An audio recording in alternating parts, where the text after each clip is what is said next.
যেহেতু বিশ্বকাপ খুব কাছে চলে এসেছে, তাই বিভিন্ন দেশ তাদের স্কোয়াড ঘোষণা করতে শুরু করেছে। আমাদের স্কোয়াড এখনো ঘোষণা না হলেও আমাদের চিরপ্রতিদ্বন্দ্বী দেশ ব্রাজিল কিন্তু তাদের স্কোয়াড ঘোষণা করে দিয়েছে। আজকে ব্রাজিলের স্কোয়াড নিয়ে দু একটা লাইন আপনাদের সামনে। বিখ্যাত রিয়াল মাদ্রিদ কোচ এখন ব্রাজিলের ডাগ আউটে, যিনি বিভিন্ন ধরনের সফলতা দিয়েছে রিয়াল মাদ্রিদকে।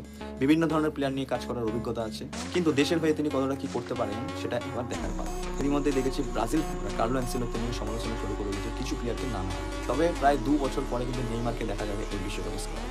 তো নেইমার ফ্যানদের জন্য এটা বিশাল বড় একটা দিন যে বিশ্বকাপ স্কোয়াডে নেইমার ইজ ব্যাক। মেসির বন্ধু হিসাবে নেইমারকে সর্বদা বেস্ট অফ লাক। এই বিশ্বকাপ হয়তো তার শেষ বিশ্বকাপ হতে যাচ্ছে, কারণ ইনজুরি তার কাছ থেকে অনেক সময় কেড়ে নিয়েছে। আমরা জানি না আগামীতে তাকে আর দেখতে পারবো কিনা, তবে এই বিশ্বকাপটা কিন্তু তার জন্য শেষ হবে।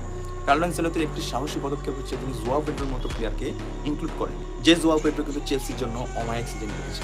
প্রায় 29 গোল কন্ট্রিবিউশন এবং 48% গোল কনভার্সেশন রেট। মানে যদি 3 গোলের মধ্যে বল শট রাখে, লং রেঞ্জ থেকে হোক বা বক্সের ভিতর থেকে, গোল হওয়ার চান্স কিন্তু 98% থাকে। দ্যাট মিনস এমন একটা প্লেয়ারকে আপনি ডাকেননি যে প্লেয়ারটা আপনার জন্য অনেক ফলাফল দিতে পারতো। অবশ্যই জোয়াও পেড্রো কিন্তু নেইমারের মতো পোস্টার বয় নয় বা অভিজ্ঞ নয়। জোয়াও পেড্রো কিন্তু চেলসির জন্য ফিফা ক্লাব ওয়ার্ল্ড কাপ জিতেছিল এই আমেরিকার মাটিতেই। একমাত্র অভিজ্ঞ প্লেয়ার সকার লিগে খেলার একমাত্র জোয়াও পেড্রো। তো তাকে ছেড়ে যাওয়াটা কিন্তু কার্লো অ্যানচেলোত্তির একটা বিশাল বড় চ্যালেঞ্জ থাকবে। রদ্রিকে আমরা দেখতে পারবো না, কারণ রদ্রি ইনজুরিতে। অ্যান্টোনিও কিন্তু রিয়াল ব্যাটিসের জন্য খুব ভালো পারফরমেন্স করেছে, তাকেও কিন্তু আমরা স্কোয়াডে দেখতে পাচ্ছি না, যাকে প্রত্যাশা করেছিল প্রত্যেকটা ব্রাজিল ফ্যান। কার্লো অ্যানচেলোত্তির সাথে এনরিকের ব্যক্তিগত সমস্যা আছে কিনা আমি জানি না, কেননা তাকে আবার ডাকা হয়েছে যে তিনি বেঞ্চে বসে আবার হয়তো ব্রাজিলের ম্যাচ দেখবেন। ঠিক যেমন রিয়াল মাদ্রিদের বেঞ্চে বসিয়ে দেখে রিয়াল মাদ্রিদের ম্যাচ দেখাতো, তাকেও আবার স্কোয়াডে ডাকা হয়েছে যে ব্রাজিলের ম্যাচ দেখার জন্য। অবশ্যই এনরিকে ব্যাকআপ হিসেবে তিনি ব্যবহার করবেন, আমরা সবাই জানি, কিন্তু এনরিকে এই বছর কিন্তু ক্লাব ফুটবলে ভালো প্রদর্শন করেছে, তার জন্য হয়তো এই সিলেকশন। আগের বিশ্বকাপে সেই ব্যাক বলি মারা রিচার্লিসনকে কিন্তু তিনি এবার রাখেননি। আরও আলোচিত নাম এস্তাভো সেভিনিও কিন্তু এই স্কোয়াডে নেই।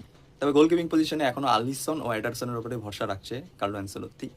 মিডফিল্ড ও ডিফেন্ডার নিয়ে সংশয় থাকলেও ফরওয়ার্ড লাইনে কিন্তু ব্রাজিল বেশ পাকাপোক্ত আমি মনে করি। আপনি ভিনিসিয়াস জুনিয়র মতো উইঙ্গার পাচ্ছেন, আরেকটা সাইডে পাচ্ছেন পিক ফর্মে থাকা রাফিনিয়া, যে ইতিমধ্যে ফ্রি কিক মারতে দক্ষ, গোল করতে দক্ষ। এছাড়াও যখন আপনি নেইমারের সাথে এদের মিশ্রিত করবেন, আপনার ফরওয়ার্ড লাইন কিন্তু বেশ আকর্ষণীয় হবে। তো কার্লো অ্যানচেলোত্তির ভরসা যে এরা হতে যাচ্ছে, আমরা অবশ্যই সেটা বুঝতে পারছি। তো চিরপ্রতিদ্বন্দ্বী দল হিসাবে এই দলটা কেমন হচ্ছে অবশ্যই কমেন্ট বক্সে জানাবেন। কত পার্সেন্টের সম্ভাবনা আছে এই দল নিয়ে বিশ্বকাপ জেতার ব্রাজিলের, সেটাও অবশ্যই কমেন্ট বক্সে জানাবেন।